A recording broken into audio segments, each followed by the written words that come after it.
Hi, so today I want to talk to you about how you develop a research question. This follows along a previous episode of this show, whatever all this is, in which I talk about how to make an academic argument, which is a clear point that has a citation and connection to a published paper.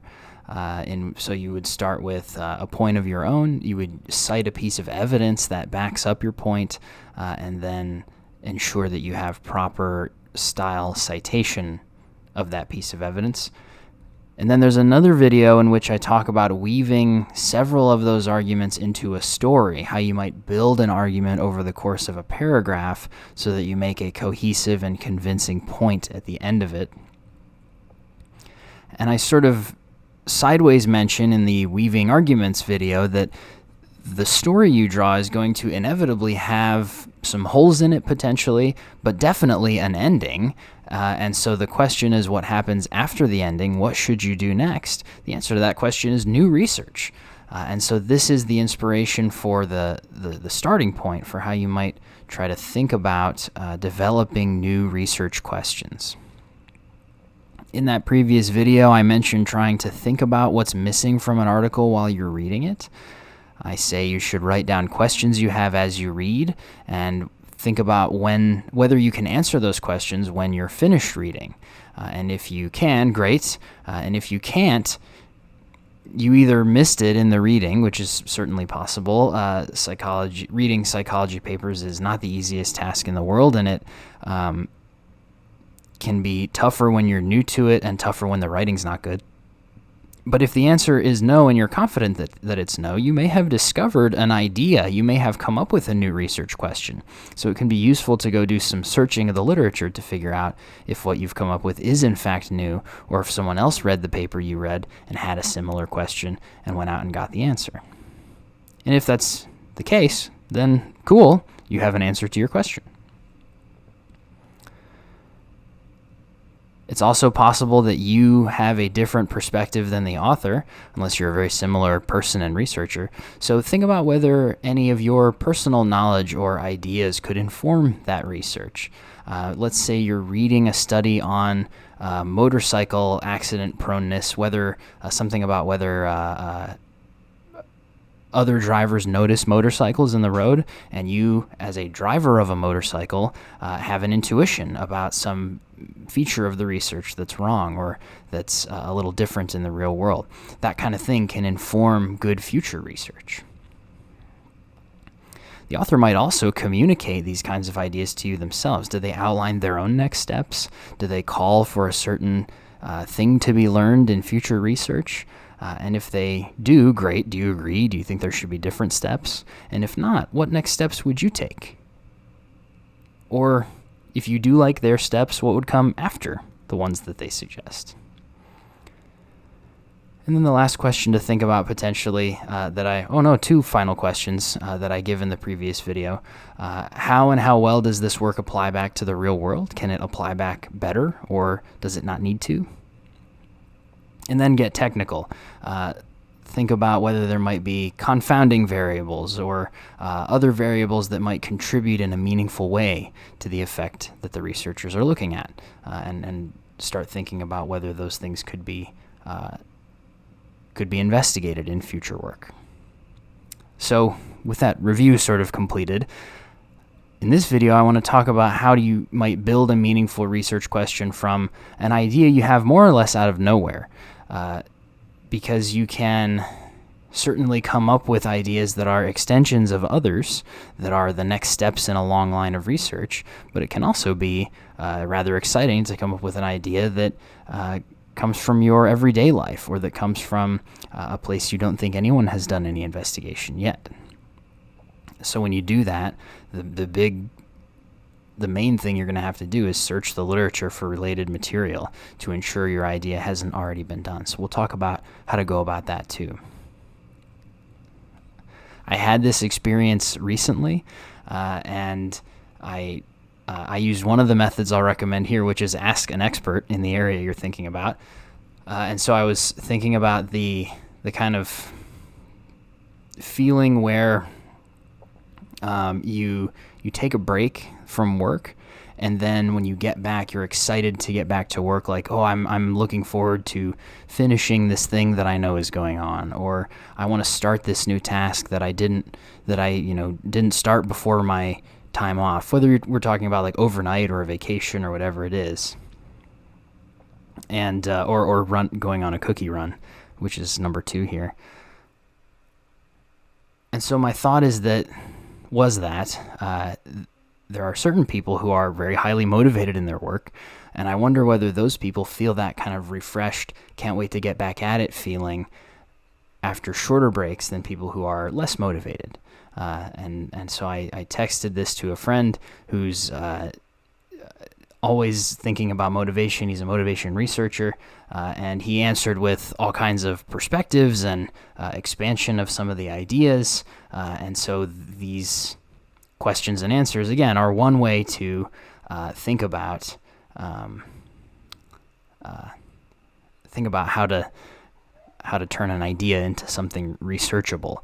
And you might even need to do this just to move from the idea in your head to knowing how to search the literature. So the perspective of an expert is really hard to replace. And so particularly if you're early in your academic career and you don't have access to experts, it can sometimes bear fruit to just write somebody out of the blue, but it's kind of a big ask to ask them to do this much thinking, as you see on the screen here. So it might just be that you have to kind of wait until your network expands, or until some friends of yours gain certain bits of knowledge, or something like that.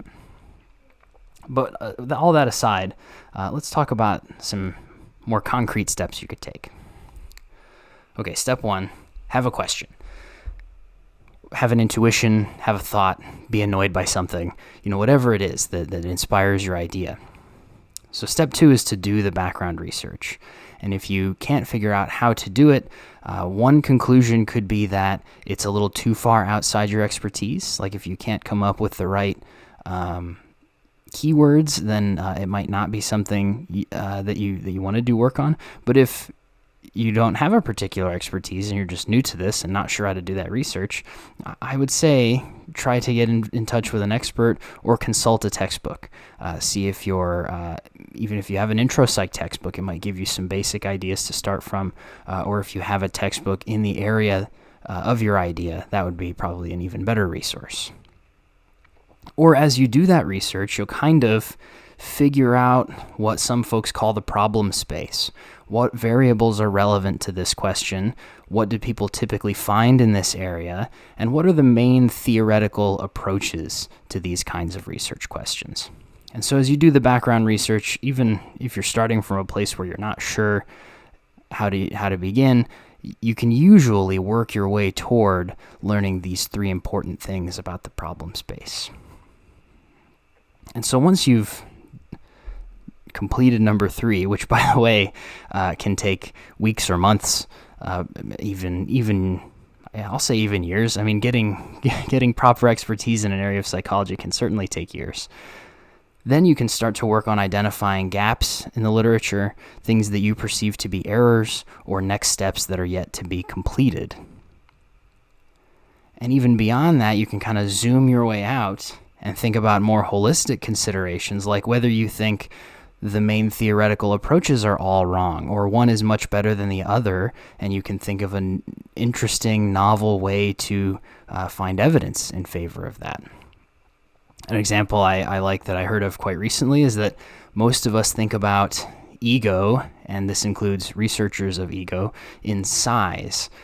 So it is, we either have a big or a small ego. We either find ourselves to be very important or not very important, potentially.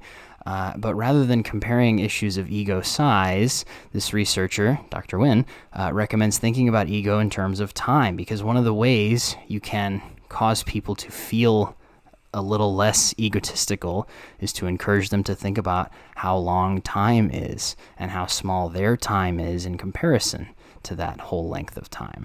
I may be butchering his idea a little bit. Sorry if you're listening to this. I'm sure he won't. But it's an example of an idea that represents a complete change in theoretical approach to an area of research. Everyone does ego research in this one way. He's got an idea to do it a totally different way. But that kind of thing doesn't really develop. That kind of idea is hard to come by until you've really got strong expertise in an area. So if that kind of idea doesn't pop into your mind when you're a student, don't get too distraught. It's the kind of thing that comes later on. All right, let's say you do all these steps. You've looked around really hard and you still think your idea is new. Awesome, great. It might be, but history is long. So the next step after you've done your own searching is to ask mentors if they can think of any previous or related work. And so rather than using your own network, especially if you don't really have one yet, is to get in touch with the person you're writing this paper for, or an advisor, a mentor in your university, and maybe they'll be willing to flex their network a little bit to see if, first of all, their brain, maybe they can think of some work, but then their network to see whether any of their colleagues or acquaintances can think of similar work. And if no one's coming up with anything, the very last step probably, when I say so, build the network here, one of the last steps is going to be to give cold emailing a shot. There are, and you as now an expert in the literature, know the names of the experts in this area, and so you can find them, and I would say try to write them and ask them if they've heard of an idea like yours, because it could be the case that somebody had your idea 10 years ago, tested it in 5 different experiments and never found anything.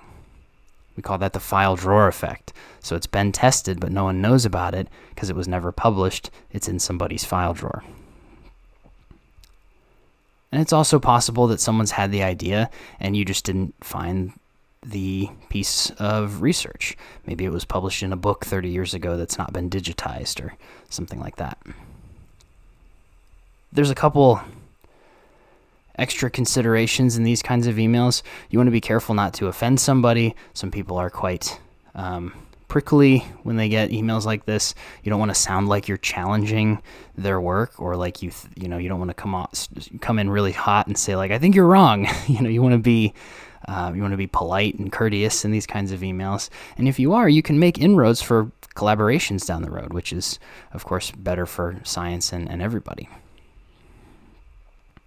And of course, as you then move into thinking about beginning your own research, as you still believe your idea is new, keep researching as time goes on. Consider alternative keywords. Look at articles that cite the articles that you cite, and look at articles that cite those articles. Dive into that literature. This is one way of searching that we don't often talk about in classes, and that is to look at the reference sections of important papers, or look at on Psych Info and Psych Articles, there's sometimes the option to look at articles that cite the article you're looking at. So it's like a reverse reference, and that can sometimes be really, really helpful too. All right, so let's say you're ready to start.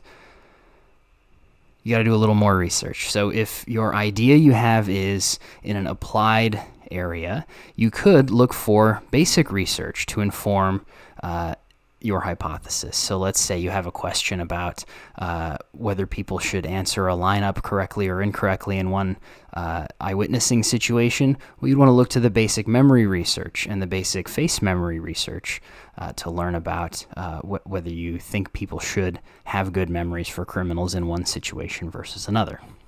That's just one example. If your idea is applied in any way, you can back up to the basic research to inform it. If your idea is basic research in nature, like it has something to do with, let's say, visual acuity on a computer screen for following dots around, you're going to want to look for the closest research you can find to the idea you have, and maybe even consider whether it could be applicable in the real world, and see if there's any work done in that area that you could apply back to your basic question. You also might need to figure out how to measure some of the outcomes that you're proposing in your question. So some from neighboring literatures might work. You might want to look into really nearby areas of psychology that might already be asking similar enough questions that you could adapt their questionnaire or slightly change their computer program to fit the question you have.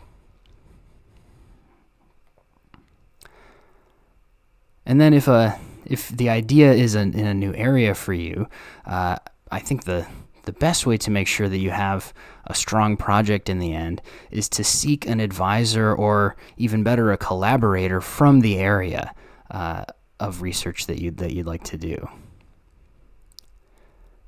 It can be hard to break into an area of research that's not your own, and so having a collaborator from there can make your project much better and can make it a little bit easier to make inroads in that area as well. All along the way here, remember that science, of course, is cyclical in nature. Every time you get an answer to a question, it means you now have a new question.